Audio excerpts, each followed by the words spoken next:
Well, lawmakers made good on their promise to pass crypto-oriented legislation during Crypto Week, which was July 14th to 17th in terms of legislative working days. They passed the Genius Act, Right. which stands for Guiding and Establishing National Innovation in U.S. Stablecoins. The legislation was signed into the law on July 18th, and made good on President uh, Trump's decree that he wants the U.S. to become the crypto capital of the world. Right. It's Right. sort of like that's the first step, you Yep. know. There's more things that need to be done, like legislation that establishes specific regulatory assignments. Something called the Clarity Act, which is still pending in Congress, has to be passed. Does Hmm. the SEC regulate these things, or does the CFPB, Commodity Futures Trading, yeah, CFTC, Commodity Futures Trading Commission, do that? Is it a commodity or is it a security? Basically, is what we're Right. looking at. Right. And what was the I know we have a interview coming up here in a few weeks on Bitcoin. Right. And what was the law that was mentioned there that would make where under $600 purchases? Do you It remember wasn't a that? law, it was actually an executive order. Oh, okay. Okay. Okay. And that has to do with the sort of the tax implications, Right, right. So which it's like neither, if you spend like 600 or less using Bitcoin, it's a currency transaction, not a capital gains taxable event. right, right, So I right. get, but my understanding is that still wasn't in place, or is it No, a, it's just it was the president had said that he intends to issue an executive order to that effect. I see. Okay, got it. All right.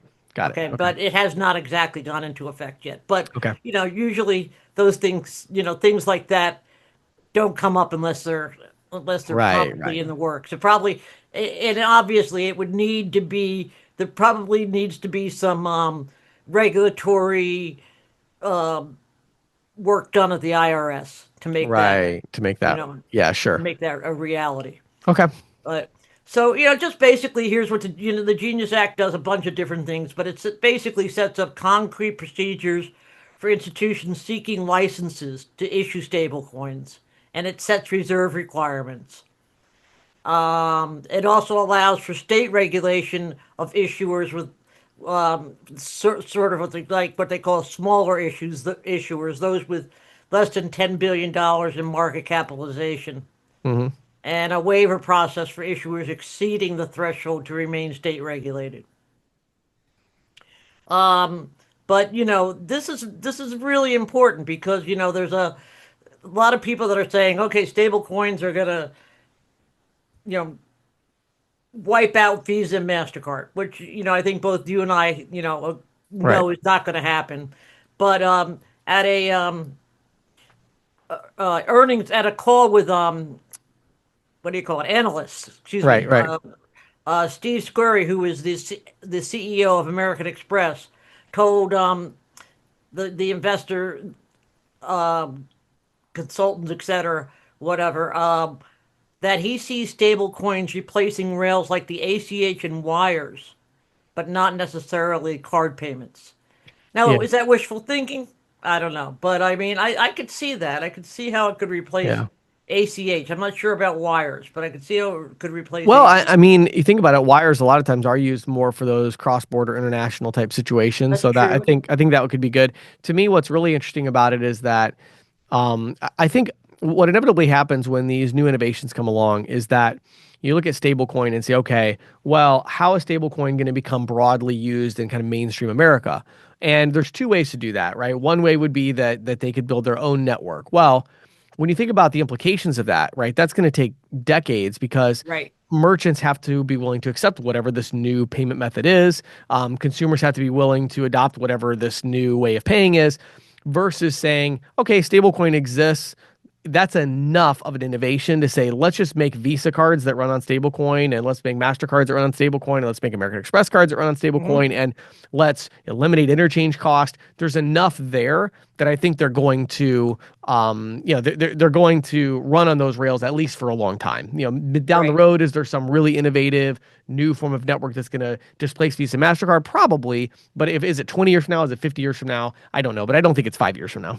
No, for sure not. And And I think you're right. I think this whole idea of like, stable coins that are tied to credit cards. I mean, we're already seeing Mm, that to a certain right, extent. right, I think we're right. going to see a lot more of that now. Right. And I think for Visa and MasterCard, I think it's important for people to understand they don't really care. Like to them, if they, to them, this is just this is a way for them to take issuing of cards in-house. Hmm. So this is a way for them to say, okay, let's cut out the issuing bank on some of Right. these cards. And this is their justification to do that. And they can make the interchange whatever they want to make it. Right. Right. And now there's not this third party cost. So they might choose to do a really great rewards credit card that has a 20 basis point interchange cost and then the card brand fees. And Hmm. so I see more of that type of thing coming out of this than anything else. Yeah, I agree. I agree. So next up, this is very interesting. One of the world's biggest financial technology success stories is Brazil's instant payment system called Pix. Hmm. Now, Pix accounts for nearly half of Brazil's financial transactions by volume and is used by three-quarters of the population, rich people and poor people alike, according to Wow. the Brazilian central bank. They talk about how some of these unbanked people in the most remote villages, can use this network and receive instant payments instead Hmm. of having to take boats and buses and Yeah, something, sure. to the nearest town. It accounts for about half of Brazil's financial transactions by volume. That's amazing. Yeah, isn't it? It really is. Merchants really love it too because it really, costs them very little. It's typically about 22 basis points Mm, compared to 1% for debit cards and 2% for credit cards. right, And of course, it's free for consumers. right. The PIC success story, however, has not been a success story for everyone. Okay. Um, Visa and MasterCard, Right. to bring it back.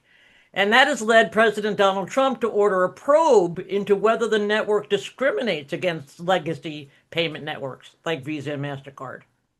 Really? Yes. I hadn't heard about that. That'll be a first. Somebody Is is it somebody's claiming that Visa and Mastercard are not getting their fair share. That's going to be quite the court case there. right? I mean, this is very interesting, and it kind of gets tied into this whole tariffs thing, Hmm.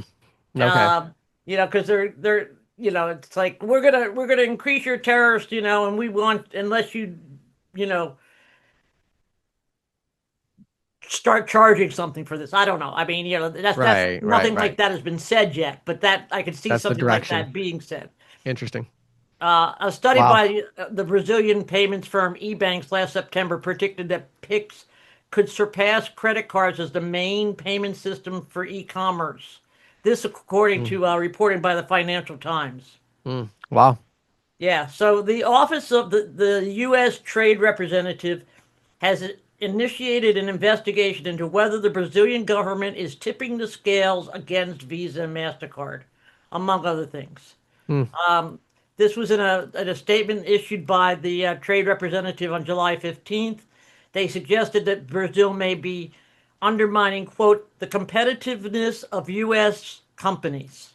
mm, Visa and MasterCard are not mentioned specifically, but reading between the lines, that seems pretty obvious to me. right. Sure. Huh. And, Wow. and Very news of interesting. the investigation obviously was raised, met with a lot of ire, shall we say, by Brazilian politicians. I'm You know, sure. they're like, wait a minute, this is our country, like Right. Right. you you know you, but I could see where we're gonna put 50% tariff on you unless you start Right. doing Right. something like this. But Right. Absolutely. Wow. All right. Well, that'll be it. To keep us posted on that. That's a very interesting. That's a very interesting one I hadn't heard of. So very yeah, cool. I know. When I saw that one, I just wow, it just made me sit up. Right. But the Financial Times is a very reputable Yeah. Absolutely. publication. So Right. yeah. Absolutely. Okay, next up, PayPal has taken the wraps off a series of new partnerships that will connect many of the largest payment systems and digital wallets worldwide on a single platform. Okay. Um, and it's called PayPal Global. Okay. First up, of course, is interoperability with PayPal and Venmo, Okay. Yep. right? But international shopping and money transfers can be a real headache. While digital wallets and payments have become a preferred method of payment domestically, consumers still need an international method when they shop with overseas merchants. Hmm. So, excuse me, it's PayPal World, not PayPal Global, PayPal Okay. World. PayPal World. Got it. Yeah. So, PayPal says that with no additional integration, PayPal World will connect millions of businesses to digital payment systems and wallet users worldwide, starting with Venmo and then others coming up like Mercado Pago and that's a Latin American Right. network, and they're also negotiating with some Asian networks. Hmm. Interesting. And it's a cloud native multi-region deployment architecture that will assure low latency and high availability worldwide. Hmm. I found this very interesting. I think it's one of those things that's going to take a lot longer to implement than Right. PayPal is touting, but Right. excuse me, it is a legitimate concern that needs to be addressed. And it's interesting bringing that story up in the light of, where we started with stablecoin, because it, Right, it does make you wonder. It's almost like PayPal is trying to solve this legacy mess of different international currency types and interoperability between them. right. And it makes you wonder if stablecoins there might be enough of an innovation there to make that problem significantly less valuable to solve over the next, let's say, 5 to 10 years. That's Um, true. and Yeah, it'll take PayPal a while to solve it. And so it is interesting. It's kind of like they're almost making a big bet on the long tail, which is usually a good bet to make, meaning that, it's like ATM machines. It's like if right. you started an ATM business 10 years ago, you were making a bet on the long tail that people would continue to use cash at some significant level for a long time, and that was correct. It sounds to me like PayPal is making a similar thing, which is saying, okay, sure, stablecoins are going to be disruptive, especially as it comes to international payments and things like that, and Bitcoin and everything else, but we are going to make a bet on the fact that all these different legacy currencies and all that, they're still going to be a really significant force even a decade from now. So they're going to Right. make the ultimate platform to deal with that, problem, which again, it sounds like a good bet to me. It's just an interesting Oh bet, yeah. considering the innovations that are coming. Well, especially because they both kind of came out at the same time. Yeah, You it's very know? interesting. Yeah. Yeah, yeah, very interesting. So, so finally, I have a sort of always like to have like some interesting stories. Mhm. Some human interest stories, shall we say? Yeah, right. And as I'm sure a lot of listeners have already heard, the U.S. Treasury will soon stop the production of pennies. Yeah, right, right. And for good reason. I mean, the cost to mint and distribute a single penny is 3.69 cents. It's like, duh. Right, That's according to Treasury's calculations. So, right, you know, right. so they want to, they've just sent the last batch of copper, or that's not copper, but whatever pennies are made of. Zinc, I think, or something like that, isn't it? Yeah, yeah. The last batch to be minted, and then which will probably take until sometime next year for them all Okay, to kind of roll off. right, But as pennies are removed from circulation, businesses can be expected, according to, I just read this, I should back up a little bit. The Federal Reserve Bank of Richmond did a study on, okay, so what's going to happen when the pennies go away? right, And what they determined was that businesses will likely round cash transactions up to the nearest 5 cents, right. Of course. of course. And that's going to result in what they call a rounding tax of $6 billion a year. And that's money Wow. that's going directly into the pockets of merchants. Hmm. Now, you put that 6 billion compared to what they're complaining about regarding interchange, Yeah. that's a lot of money. Huh.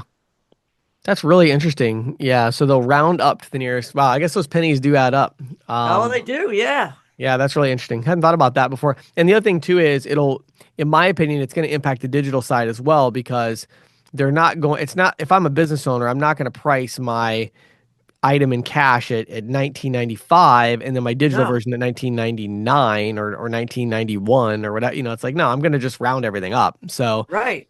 that's interesting. I mean, here my thought on that would be I think that number is significantly overblown, and the reason I say that is because yes, that will happen initially, like that will have that initial, situation for a period of a quarter, maybe 6 months, but there's inflation, cost of doing business continues to rise in America. And so Right. what that's going to do is it's just going to delay the next price increase. And so I think overall it'll stabilize out to where it won't really be that big of a difference. I think it's kind of a little bit of a cash windfall for businesses for a very short period of time until they get to the point where they need to do the price increase anyway. And so I don't know. I mean, I don't think that, again, I guess you would say when they do a price increase, it would be slightly higher because of this. So I could see it having some impact. I doubt it'll be quite that severe, but that's just my But I my. think it could be in the billions, Yeah, it could. It could. It could, and It definitely will be initially. So yeah, yeah, and it'll take a little while for everything to sort of, even out. But right, I right. just, when I saw that, it made me chuckle because it's like, well, Yeah, you know, the that makes the interchange argument pale in comparison. right. It Um, does. yeah. So, Yeah, it's very interesting.